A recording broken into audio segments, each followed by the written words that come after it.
Welcome to DevOps Accents, a podcast on everything around DevOps, public cloud, and cloud-native topics, with your hosts, Pablo, Leo, and Kirill. Hello and welcome into another episode of DevOps Accent, a podcast where we, the co-founders of MKDev, get together to discuss all things around DevOps, cloud-native technologies, all things around AI. I'm watching at you, Pablo, and everything that is related to everyday job at MKDev that we are doing together, Kirill, Pablo, and I. Hi, guys. Welcome. Hi, Leo. Thanks for inviting me. Okay, you talk at the same time. I didn't understand what you were saying. Anyway, I will kick off with... I don't care what you said. Yeah, because I don't care. I will kick off with a ruthless advertisement. That's it, is what is important. Those who are listening to us on YouTube, now go and give us a likes because we are awesome. And I know that we deserve this. And don't forget to subscribe to our YouTube channel because you don't want to miss our next episode of DevOps Accent. And you do not want to miss MK News, a new show that we launched not so long ago. You probably saw that already. And I still want to learn about your impressions. Give us your comments. And also, don't forget to be subscribed to our MKDev Dispatch newsletter, where we share everything that happens on the company, around the web, and share it with our own thoughts on that. Recently, Pablo, you released a video on Google Cloud Next 24. It was a significant event where Google announced updates across every aspect of Google Cloud, including AI infrastructure, models, and platform, blah, blah, blah. You've been following this event. What is the most interesting part, the most interesting thing that you learned from there that you cannot hold any longer and will share with us? I think that the most important thing is that everything is AI. That it doesn't care if this is a cloud company or this is an automotive company or whatever thing, everything should be related to AI. And the main point here in this Next 24, it was Gemini and the new model, because they have a new model and everything is around this new model. And it's okay because you have a new model, but the idea of a cloud environment and cloud infra is the place where you are going to locate your loads. You're going to locate your data with your databases. It's a place where you're going to set it up to your network. And at the end is the front end of your services and the back end of your services and all these components. And this is what is a cloud infra. And you can use later on, you can have serverless components, you can have Lambdas, you can have cloud functions, you can have Dockerless, you can have components with Docker, or, Kubernetes, many, many things. Even you can go to, let's say, the old way, not on-prem because this is cloud, but you can go to computing instances and then you can have your workloads there. But the problem is that AI, how it is these days, the vision of AI in cloud is not that it's a new service. Because, okay, for sure that you have a Vertex AI in this case for Google, where you can have you can use the models. But the idea is that they want to introduce Gemini like a plus to everything. So it's cool to have Cloud Run, but Cloud Run is better if you have AI. And at the end, Gemini is a LLM, it's a language model. So, and nothing to be with, with Cloud Run, for example, or with Kubernetes or with other components, is giving to you the same thing that, for example, imagine AWS made, because it's not Google that made in this way, is that Azure made the first one, later on was AWS who made the same thing, and now it's Google. So you have a chatbot that you can ask, what can I do if I want, for example, to create a Cloud Run? And then he's pointing you to documentation, to the internal documentation. The chat is connected to everything. Okay, it's connected or will be connected because it's something that is not there yet. There is something that we're talking in the video that is about. There is a new component that with the help of Gemini, with the help of this large language model, is going to be able to find security issues in your infra. Something that is already there, because it's something that is tiny ago in Google Cloud. But okay, they added a new functionality. Okay, they will add a new functionality, and with this new functionality, you will be able to find security issues. But at the end, this is the sad thing, because everything that is not Gemini related was, at the end of the documentation. So the main thing here is AI. The way how you describe it creates an impression that you are concerned about how they position Gemini over anything else. It's a problem, because at the end, you can say, okay, I created Gemini, and this is Gemini, and you can make an event for Gemini, and it's super cool, and it's a very good idea, because, for example, OpenAI, the day that they release GPT-5, they will make an event only for this new model. Meta, they made an event for this Llama 3. At the end, you can do events for the new model. But the problem is that Google, they did not make an event for Gemini. So they made an event, the next 24, that is the event for Google Cloud, for GCP. Mm-hmm. And then this Gemini was the one who was hijacking everything, and was Gemini. So it means that Google basically focuses on Gemini and AI, and now all their services will include this, and you cannot escape that. You can see that these days, every company that is partner of Google, all of those companies, they're announcing day by day the number of people that they have certified in Vertex AI, and they have certified in AI in Google. So they are not talking anymore about the number of people that they have certified in other services. So it's like Google is pushing those companies to be certified on those components, because this is the important thing for Google. So Google is thinking, okay, because Google is not only Google Cloud, for sure. It's the first thing that Google is the search. Yeah, but the event called Google Cloud Next. It's next 24 years, but okay, at the end, it's how it is. Google Cloud Next. Yes, but I think that Google, they don't want to lose this, because for 1 year, they were in panic. And they don't want to be in panic anymore. And I think that they want to be at least at the same level as other. It's like, for example, in this latest video about news that Kirill presented, he was talking about Llama 3. And, the amount of CPUs, the GPUs, not CPUs, the GPUs that Meta has, this at the level of Microsoft even is the first one.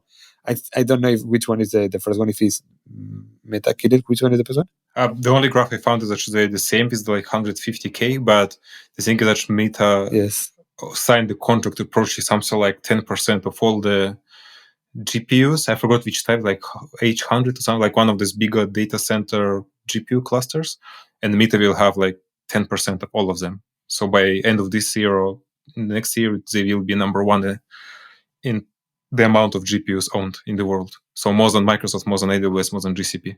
They will have most GPUs than anyone else. So you have OpenAI with GPT. You have now Google with this Gemini that they say that is better than GPT. You have now Llama that they say that is better than GPT. You have now this Apple new model that is going to appear in the new weeks or months that they say already that is better than GPT. So, and then GPT will appear and will say that I am better than all of the others. It's a career, a crazy career, and there will be one or two winners for sure. And the others are going to spend billions in this battle.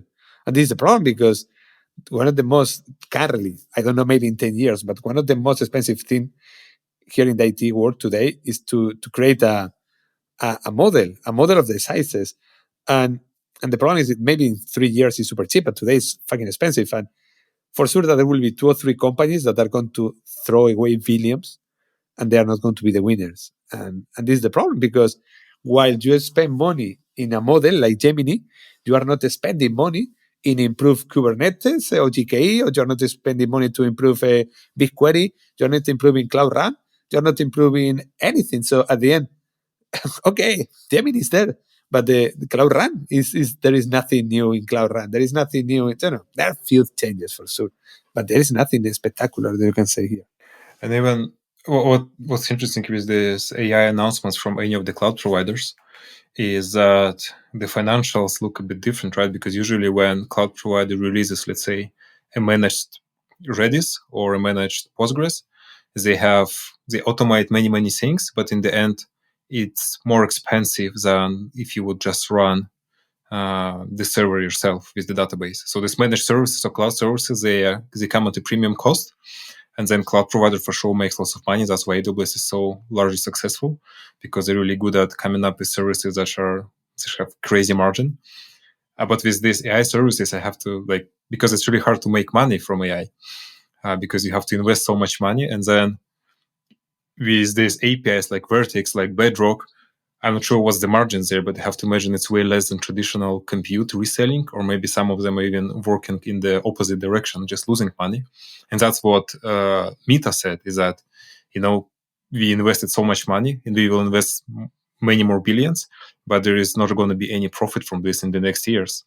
We still need to invest more till we'll be making money from this, which is okay for Meta because they have this big bet, but it's not okay for Google Cloud because they're telling, okay, we cannot compete with the AWS in terms of the cloud infrastructure. We will now compete in the AI space.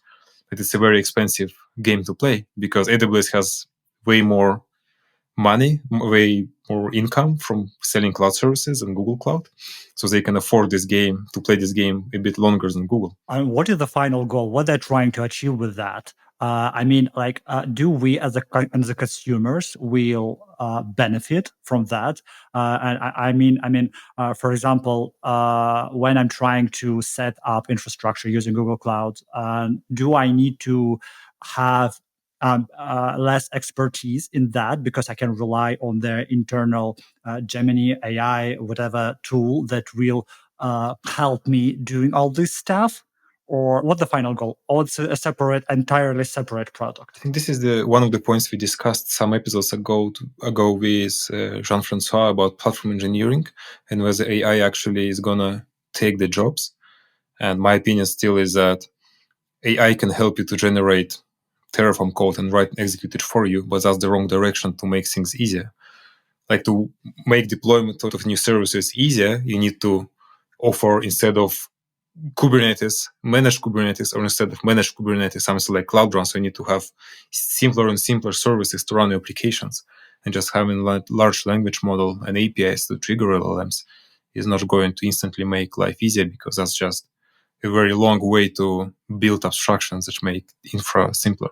But this is one of the reason that the cloud are there, because one of the main ideas is simplify what it was complex, because before it was a data center where you need to wire all the machines and you need to have the switches and the routers, and it was a super complex thing, only to set it up a machine when you want to put this machine connected to internet, because then you need to have a switch, a router, and you need to now it's a cloud NAT. Okay, have a cloud NAT, go outside, egress is open. So the idea of this cloud provider is always to simplify the themes, and to try to make it simple for the customer.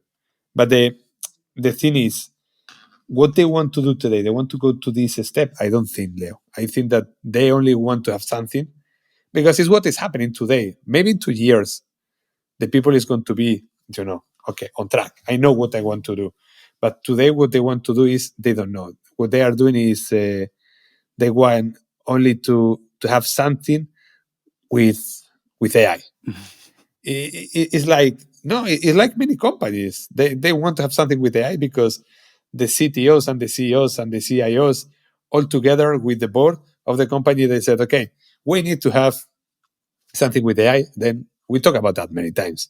Then let's have something with AI. I think that's the problem, because if they do not have a clear vision and they failed to convey this vision to me, and I don't understand what they're trying to achieve. I think maybe probably the idea from Google is that they will attract more customers, especially startups and upscales, because of AI features. Because then but it's traditional thing with the Google Cloud, right? Because people don't go to Google Cloud because it offers more services than AWS. They go to Google Cloud because they offer some services that are just way, way better. So, for example, one of the default choices for many companies is to go to AWS for most of these things, but then to go for data science, machine learning, and AI stuff to Google because they have an excellent suite of services covering these needs. Not the new set of services, because new set of services is not AI, right? It's LLM. We integrated LLM into every part of Google Cloud, even though Google Cloud already is pretty good at having AI services.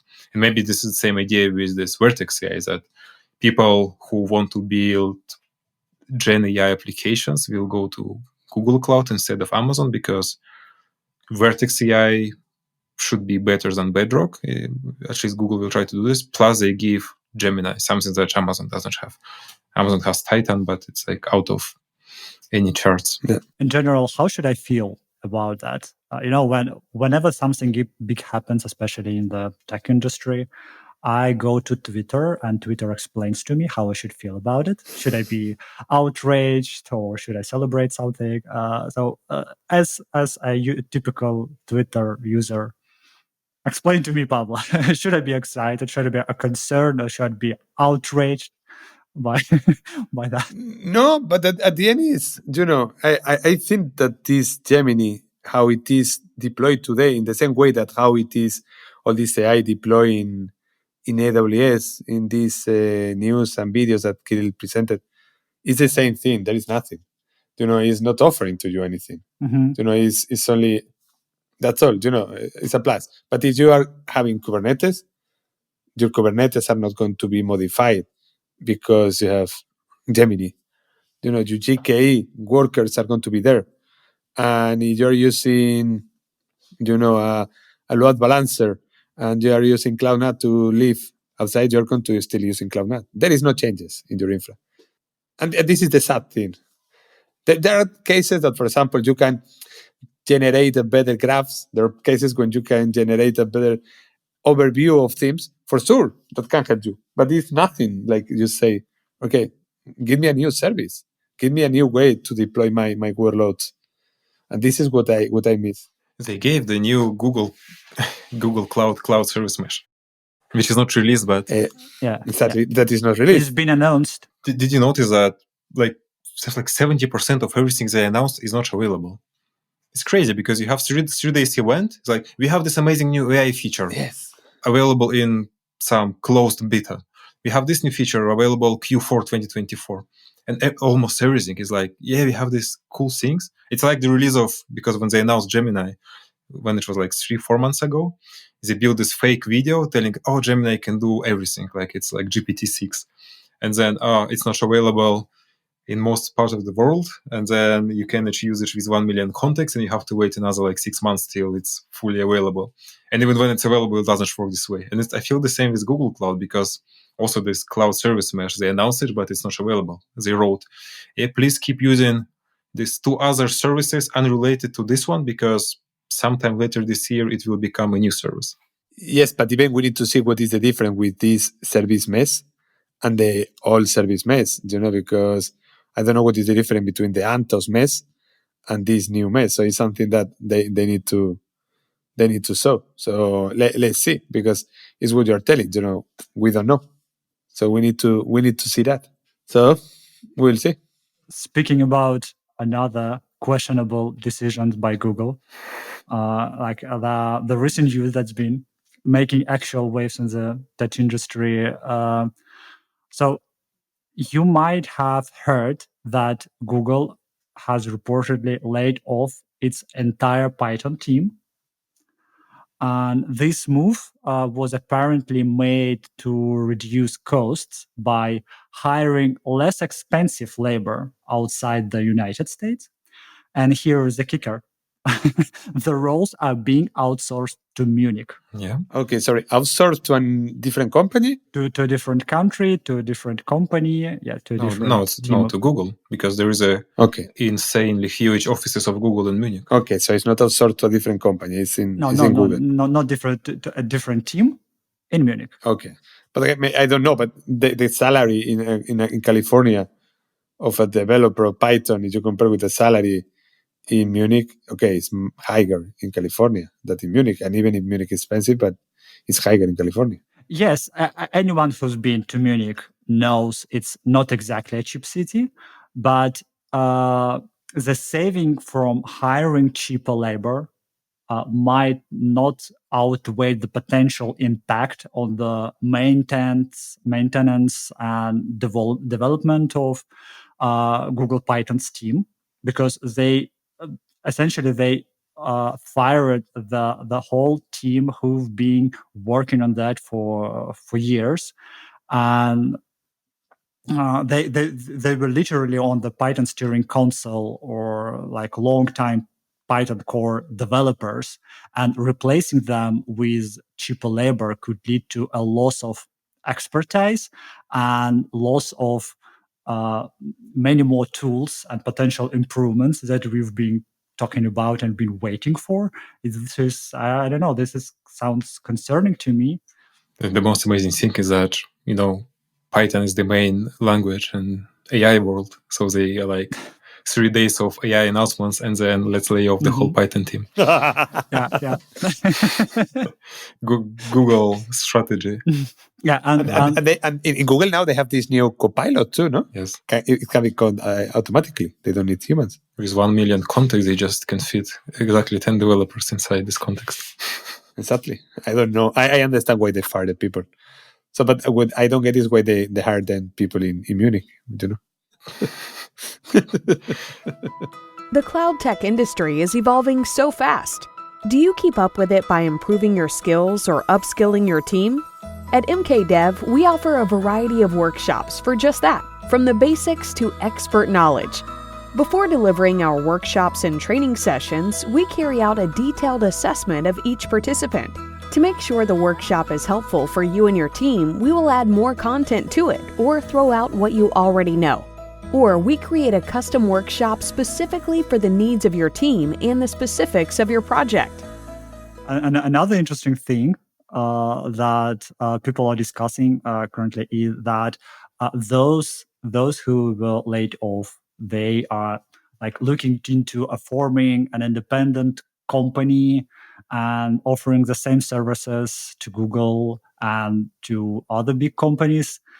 I don't know if this could be a disruptive move in the industry, but I think that would be a clever move if they will do that. I think this layoffs performed by companies like Google. I just Googled the Google net profit Q1, so Alphabet net profit Q1. In first quarter, 23.66 billion net income, exceeding estimated by 4 billion. And then it's like, oh, we need to cut some costs by laying off Python team. Mm-hmm. It's the mass is not massing. I'm not sure. This is like something that is difficult to understand, and it's interesting to see how this will play in the long term and what will be the outcomes. Because like another example that I read is from Spotify. The company recently laid off 1,500 employees, which was reportedly negatively affected the company's operation. It was revealed during the call with investors or something like that. CEO reported that they had some difficulties with infrastructure, with operation. Well, I don't know, like how many people work at these companies that hardly ever make any changes to their service that improve it for the user. I mean, what are those, 10,000 people doing for 8 hours a day that has barely net noticeable effect on the product? And like, there's another thing, like I personally like Spotify. I've been using this for years, but I noticed that some time ago, and I didn't know about the layoffs before I noted that, like the issue of finding new music and fine tuning the algorithm. So I'm not listening to the same 200 songs is an issue, right? Because when I'm trying to do something, it's keep spinning me the same song that I already heard, and it's presented me as the new. It was like this algorithm was decent for I don't know for many years, but I think like this what the CEO talked about, the layoffs impacted this. I don't know. Is it a symptom of a larger problem? I don't know.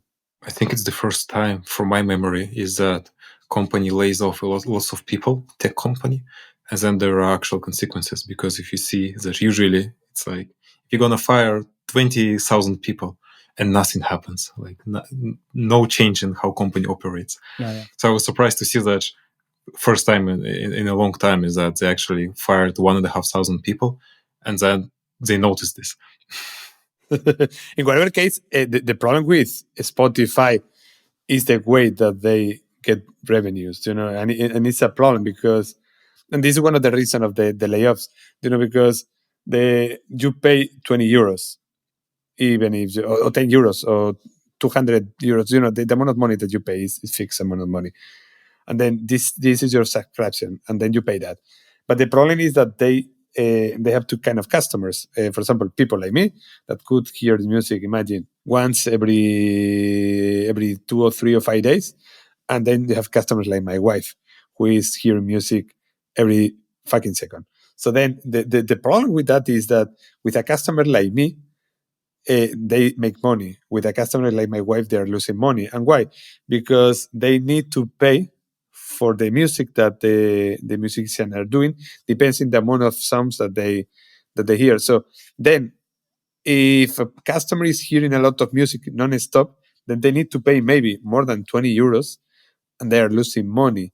This is the reason, because when they created all these podcast themes, they prefer to pay a fixed amount of money to the podcasters. So, for example, imagine 1 million for this podcast, and that's all. This is what I'm going to pay you per year.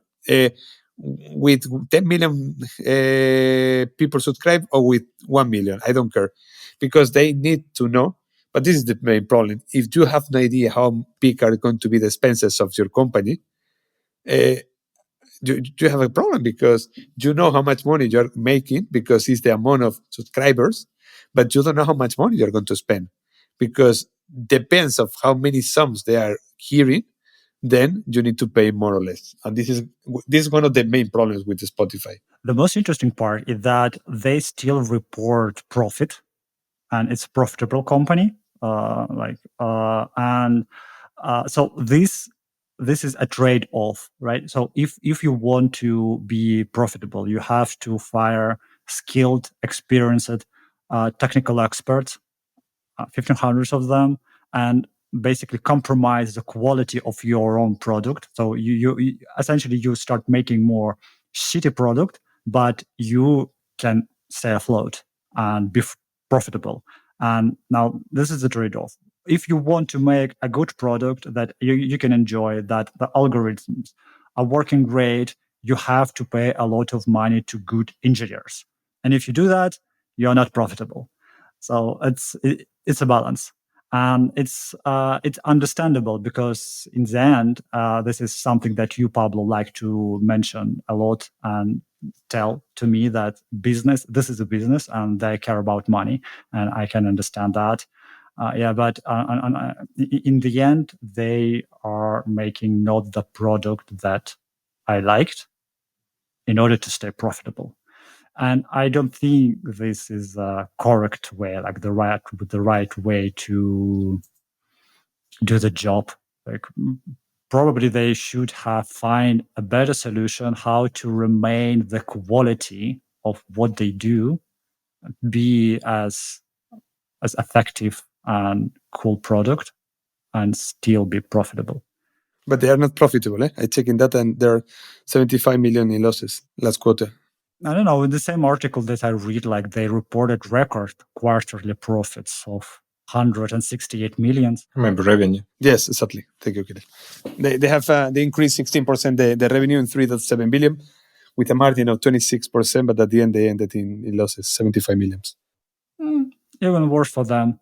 They they reduce the quality of their product and they still don't make money. Yes, but what I mean is that imagine that they made 3.7 billions in one quarter. You can imagine 12 billions in a year and you're not making money. So you have a machine who is spending 12 billions in a year. So this is the problem because, for example, the subscriber increased 15% to 236 millions, and they have, a number of users every day, a huge number of users every day. But the problem is that, this license model is making to them lose money. And these 1,500 users that they fired was 17% of the employees. So I had to mind that right now, more or less, they have 8,500 employees. And really, this is a SaaS. Why do you need 8,500 employees to make a tool? I don't think that you have 3,000 or 5,000 or 6,000 developers, because I cannot see too many changes in the app. No, I mean, in case of Spotify, they have lots of other things except just building the product, because music licensing world is a nightmare and they have to operate in 180 countries, I think. So imagine in every country you need a specialist that just figures out the local laws and signs the deals. Because when you are a small musician that wants to publish on Spotify, for sure it's easy. But imagine you're a Taylor Swift and you're saying, I will not be on Spotify, I'll go to Apple Music.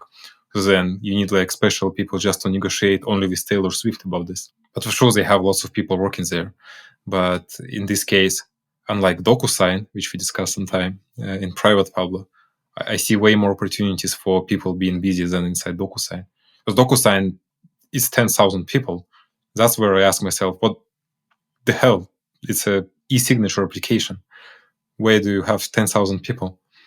8,000 people of sales. But this is sales. But check, I'm here now checking in LinkedIn Sales Navigator, and over all the people that is working in LinkedIn currently, 2,237 people are arts of designer. So do you need 2,237 designers? Yeah. Come on, please. So I think that it's overloaded in this side. And to check the amount of people in every sector in this company, I can understand that you fired even 500 or 5,000.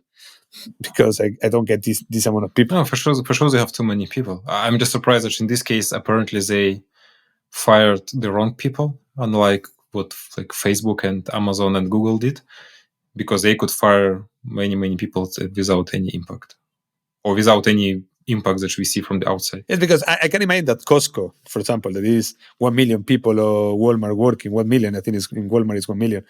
Most of the people is working in the cashiers.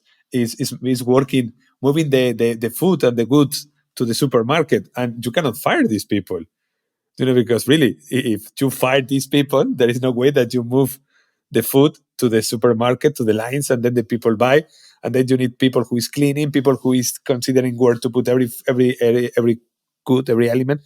But here, man, you don't need 2,237 people making art and design. So, sorry, Rina. I think that we don't need too much people for that. Especially after what we learned recently about Telegram, right? With the Century, is that the whole Telegram is 30 people. And they have 700 million monthly active users in Telegram. Exactly. Wait, I didn't know that. I mean, they're historically famous that Durov, he is basically he has this approach that initially when he financed the whole Telegram from his own pocket, because he had hundreds of millions from selling the wiki.com. So he was spending something like $1 million every month directly of his money to pay for Telegram development team. And now they make some money. And still till these days, they have 30 employees in total. And one product manager, as he says, that he's still the person who comes up with all the features. Remember WhatsApp? It was the same. When Facebook bought, because it was Facebook, no Meta, they bought WhatsApp. It was few people too. Bad example, because WhatsApp, in this years, WhatsApp exists. They got 2 new features or maybe 3 new features.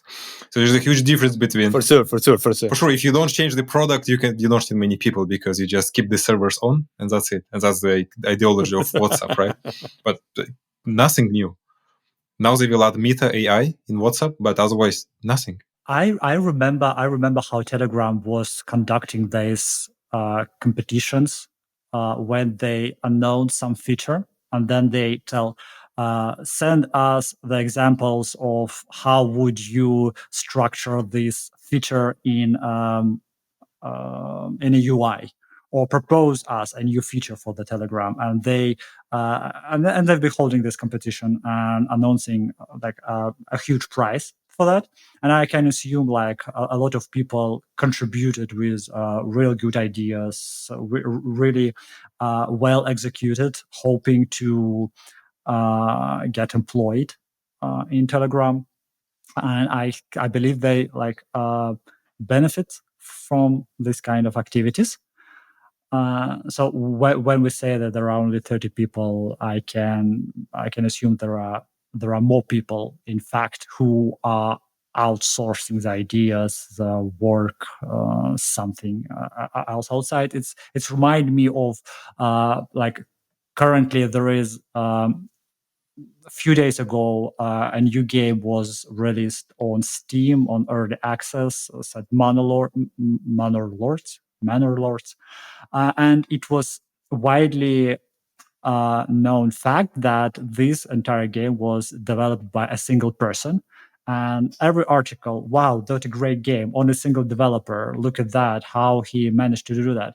And when you look at the game, you see that hundreds and hundreds of thousands of work there, and it is hard to believe that only one person did that. But when you dig deeper into that, you reveal that this person hired some people who outsourced assets for him, animations, music, some programming, and he was basically the single developer who managed this entire development. Still, but valid approach, right? It's a valid. Because imagine for sure Telegram outsources some things and they outsource to 100 people. You have 130 people for an application with almost 1 billion monthly active users. And this, you can see how often they release new features. It's like I sometimes think there is a bug in the stories they have with the new features because 2-3 days ago there was a big release and they again pushed something new. I gave up impressive velocity. But it's a strength, Kirill, because I have to say the two themes. Okay, one is that in Telegram is telling that there are 1,276 employees. Okay, but in Telegram, sorry, in LinkedIn about Telegram. But in the second part, I had to tell you that in LinkedIn is telling that Telegram has a no LinkedIn policy, and accounts claiming to be past or present employees never work at Telegram, so that they cannot confirm that the people who is claiming that currently is working in Telegram is really working there. So I cannot tell you the reality. I also never saw them hiring. I think it's the same team that moved from Russia 10 years ago, how many years ago? And more or less they stay the same team. And that's it. So, but what CEO said on the interview 3 weeks ago is actually 30 people currently employed. For sure. I cannot tell you, it's only getting the data from Telegram, but from LinkedIn, but even LinkedIn is telling that.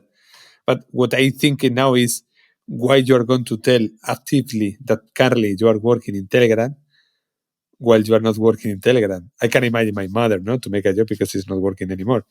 But if you are working and you are telling that you are working in Telegram, and in LinkedIn you are telling that you are working in Telegram, but really you are not working in Telegram, I don't get that. There are many scam schemes out there. Or maybe they're looking for a job.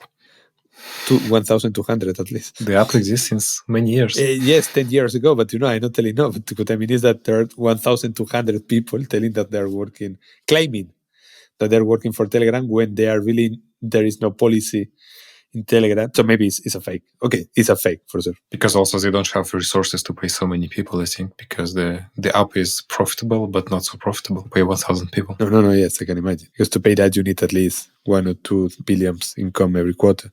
We discussed some layoffs, and so naturally those people have to go and to do something else now that they are free of their duties. And recently, like some exciting developments was in this area. So the big news is that the FTC, Federal something, whatever. French Trade Council.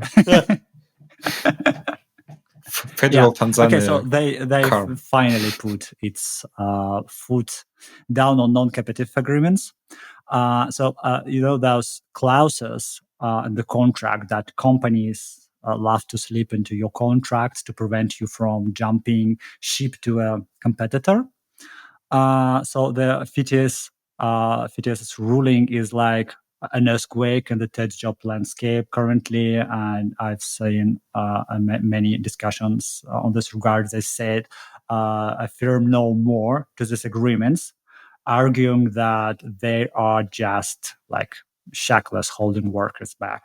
So before I was thinking that those no competes are only for the managers higher up in tech, the engineers, the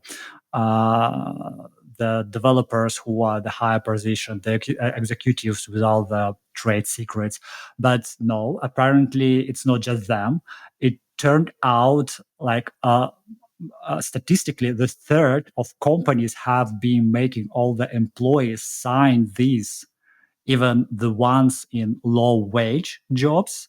Like imagine a janitor or a food servers workers being told they cannot work for competing businesses. Now they decided that this was like a wrong thing to do, because even if you wanted to fight a non-compete in court, you couldn't do that because it's a very expensive litigation and not exactly something your average Joe can afford.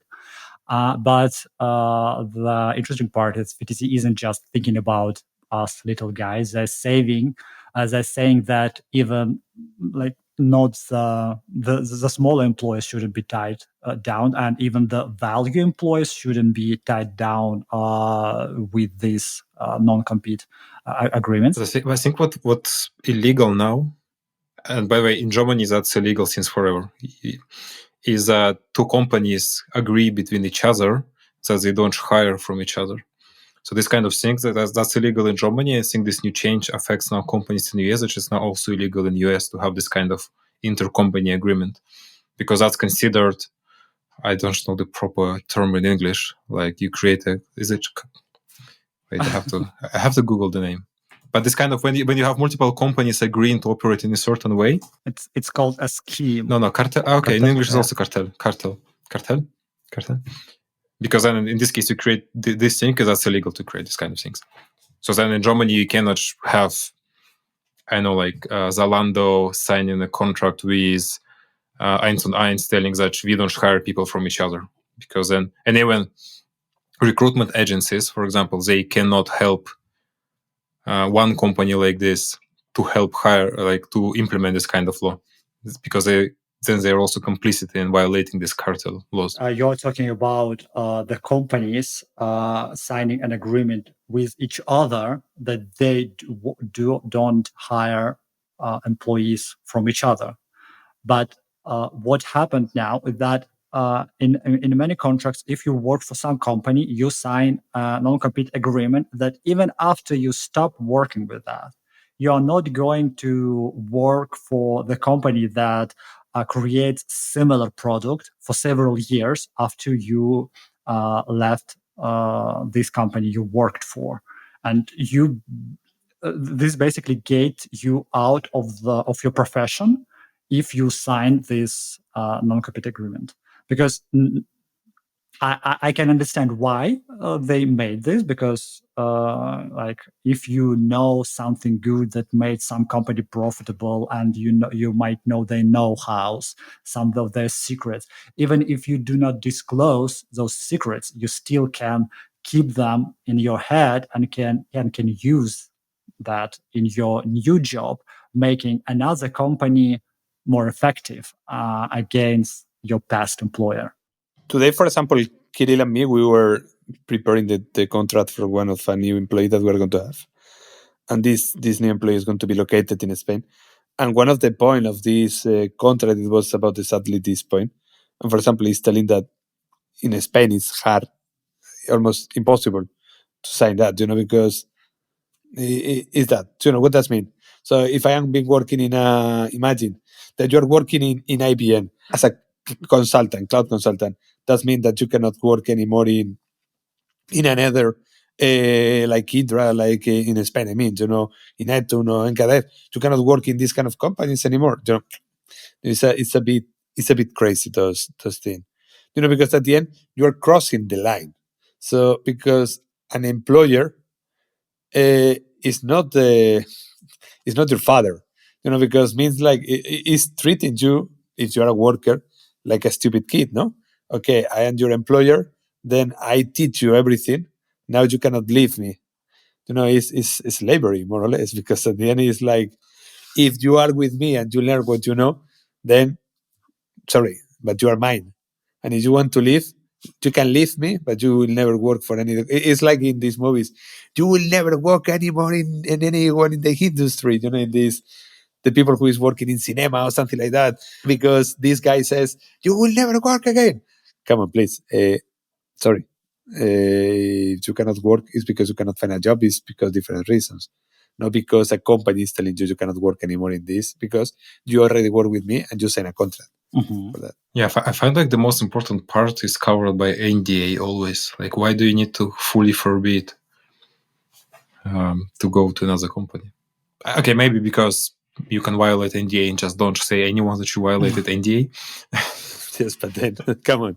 Then the problem is different. The problem is that you don't know how you violated a law. Imagine you're working in some company and you encountered some problems, some difficulties with your infrastructure, and you invented a piece of code that effectively solved this issue, and then you left the company, but you still know how to write this code. You still know how to overcome this issue. If something similar happens in another company you're working with now, and you are doing the same, and you're basically helping the company, and you are not like violating your NDA, but indirectly you are essentially violating, because you are using the piece of code that you wrote for the previous company. Kirill can explain that better than me, but there is a very, very good example with the engineers in Formula One. At the end, this engineer is leaving the team that is the winner, imagine Red Bull, and he is moving to another team. And for sure, you cannot make him to wipe out the brain. Wait, the same is for football, right? Transfers, they always make transfer from one team to another team, from one country to another country. This is not a good idea. It's Why not a good example, because Why not the same? at the same time you change the coach too. And the coach and the way that he's working depends of the players that he has. If you have a very good strikers or very good players on the left, you're not going to play with players on the right, because you always play on the right. Nothing to it. But the Formula One could be a very good example, because at the end it's something technical and really because it's engineering, which is exciting sport. Exactly. Yeah, it's not a sport, but okay. At least a sport for one, not a sport for others. It's a team of 100 or 200. When one who is a sport guy and the other one are not sportive guys. It's an engineers competition, not of humans. First and foremost. Exactly. But what I mean is that this Red Bull engineer who is leaving Red Bull and goes to McLaren or goes to Ferrari. I don't know, I'm giving names. Kirill can correct me, because maybe those are stupid examples. But those engineers are coming from the best team and are coming to a new team. And for sure that they know the tricks. And for sure that they know what is the limit that they cannot cross. Because if they cross, they are going to understand that, okay, you make a copy paste. Mm-hmm. But there is a limit always, no? It's the same. Why everyone who is working in Google and now it's not working in Google, always you have this line ex Google, because it's something like no, but I am Google and ex Amazon, but you have been fired for those two places, so something bad with you, no, but I am Google and ex Amazon. Is it still a thing that, because I like 5 years ago for sure, but I think now ex-Google, ex-Amazon is not really... Still. So now that I'm looking for a lot of people for our customers. Yeah, people like to say it, but I think it's like, there was a post from one guy he's like ex-Google and he cannot find a job since like many months because no one cares anymore. Because no one needs engineers Could be that. And even when I see these profiles, I say no because are going to be super expensive. So then for me, it's something it's Google also. But also there is like no real, nothing, because Google has lots of talented engineers, but Google is a company with tens of thousands of people. So you're not guaranteed to get the best ones. Like again, going back to Telegram, they have 30 people. So maybe they have like 5 developers. So 5 developers developing all of this, for sure. And even you're the one who has been fired. Amazon, this 100K people, or you left, or you're between jobs. And even you're applying for an offer that we are. Man, come on! If you are in Google, so important we are, because we currently I think seen something like a 5 or 6 as Google in the people who apply last days. And it's for me crazy because there is no ex-Amazon. It's always as Google. I don't know if there were a huge layoff in Spain of Google people, but there are plenty people from Google. Maybe more Python developers. Yes, you never know. I've read some articles about the European Union has similar but not quite the same legislations regarding this no compete, but it's still I still can understand how the work can operate with that, especially when it comes to people with not very skilled roles. And I'm glad they will figure that, because European Union, if they will follow these footsteps after the US, they might have a good impact on this. I have a feeling that because in EU, like especially like in Germany, for example, the law is all about protecting the employee and not giving companies more.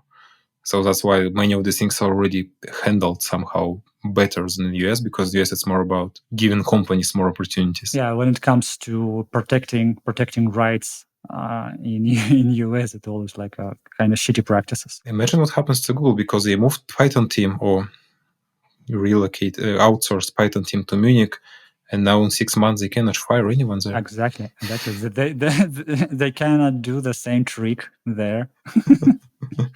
And they're scratching their heads. Oh my God, what we did. Another interesting thing that I wanted to discuss, but I don't think we have enough time for that. FCC restored net neutrality. Do you know what that? I know some examples from Germany about how it worked out here. Not this latest change, but some years ago, what they did. The whole idea of net neutrality is that the mobile and internet providers are not allowed to prioritize certain types of traffic. So you cannot, as a AT&T or Telefonica, is Telefonica something with the internet? I'm not sure. You have to tell me, Pablo. What's Telefonica do? Movistar or Telefonica or O2 is the same company at the end. Yes. So they cannot, by net neutrality principles, they cannot say that, oh, okay, the traffic to Netflix is now for free, or we have unlimited bandwidth to Netflix, because then you kind of violate this net neutrality because you give preference to certain service. So then Netflix is, in this case, has this big competitive advantage only because internet provider has this kind of deal. And what happened in Germany, I have Vodafone operator on my phone, and they used to have these things that you kind of sign up for different. So you have a fixed data per month, like 20 gigabytes. And then you can say, I want to pay extra €3 or something like this per month for like a music plan, which means that all traffic to a selected number of music streaming platforms is for free, unlimited. So they had Apple Music, Spotify, and a couple of other things. And then they had a separate option for like social networks. So then social networks are for free, and a similar option for video streaming. And they had to cancel it, I think, 2 years ago, because in the end that breaks this net neutrality idea. Because for sure, if your traffic to Spotify is for free, then you will never use, let's say, Amazon Music or YouTube Music, because come on, like you don't have to pay for the data for streaming from Spotify. So why would you sign up for another one? So they canceled this option completely in Vodafone and in other mobile operators here in Germany because all of this was violating this net neutrality. Yeah, it works similarly in US or worked like net neutrality is all about ensuring that all the internet traffic is treated equally. It's a set of rules that prevents internet services providers from blocking or slowing down certain types of content over others. And I remember how YouTube was slowing down streaming for those who are using ad blockers. I don't remember how exactly this story develops because I heard this something was involved with actual ad blockers, but I'm not exactly sure. So now what happened is these rules were first put in place back in 2015 during the Obama's administration. But then when Trump came to office in 2017, they were repealed. And now Biden so under Biden, they've been reinstated. It's been like a quite political roller coaster, to say the least. And today, like US celebrating net neutrality.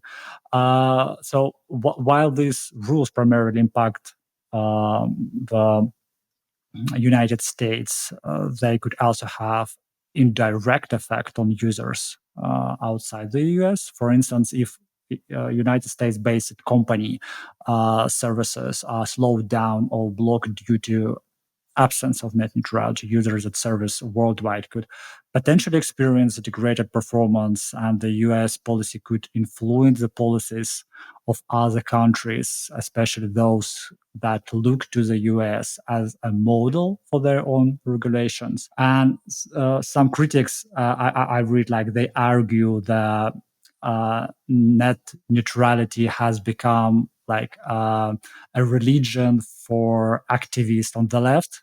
But I don't see how this can be the case. Like just because this is a popular idea, it's only benefit users. Communist idea. What idea? Communist idea, exactly. And people literally critique for this idea because it's, oh no, it's a universal health care. How dare you? And you see how stupid is that? Because at the end it's in a road. In a router, you need to add in a table a number of priority. That's all. You put the end name and a priority, and then this is a communist and a communist, a social and a social. Is the stupid thing, because at the end, I think is better to have what is currently in Germany, in Europe. There is no priority for anyone because you can, improve the economical performance of one company. But, I cannot see any other political relation. That's all. Imagine there is a search engine that 99% of people use. So that's the only search engine that everyone is using. And then this search engine prioritizes some search results over the other. For example, they prioritize results from Reddit. I guess Google about that in the same case, for sure. Yes, but it's more for Leo, because so should there be a search results neutrality in this case? And why it's different from internet providers? The thing is, most of the companies, most of the tools that we are using, I know, Google, Twitter, X, whatever, they all the US-based company. Those legislation, they directly affect us. For example, if the net neutrality is doesn't exist there, and they can do whatever they want, I still will be affected by their stupid rules, right? And whatever policies here in Europe we have, we cannot change the fact that they will slow down the traffic or prioritize one search results over another because this is a US-based company. But you can change. There are many fines to, for example, to Google about monopoly and many others like that, For example, in terms of internet, who owns the cables that go under the ocean between continents, and who takes care of this? Google, for example, is one of the main companies who is handling this. to connect containers with the internet. So why can't they prioritize in this way? Because in the end, it's I am pro net neutrality, and I also think that something that search engines should be more like a common thing, like electricity and internet. But if you follow the logic for net neutrality, then you should also apply it to things that are internet messaging, like WhatsApp. How many people use WhatsApp and Telegram? So also should be kind of neutral and follow some other rules. Yeah, this makes sense. All right, guys. I think this is everything that we wanted to discuss for this episode. As always, there is always more things that we want to discuss and to talk about, but we will save them for the next episodes. If you have your own ideas, your own comments, I'm talking to you, listeners, and send them to us. Send them in the comments below in the YouTube video. Don't forget to like, don't forget to subscribe. This is very important for us. I keep reminding this to you, and you don't want to miss the next episode of DevOps Accent podcast. And make sure to be subscribed to our social media, and we will see you and hear you in 2 weeks. Thank you, everyone. There are no challenges that we couldn't overcome. Whether it is immediate infrastructure problems or planning a future project, we won't simply answer your questions. We become a part of your team to help you complete the mission. Our solutions consider the interests of your business and the combined expertise of the industry, as our staff is made up of more than a dozen experts in different areas who share decades of field-tested experience and knowledge with you.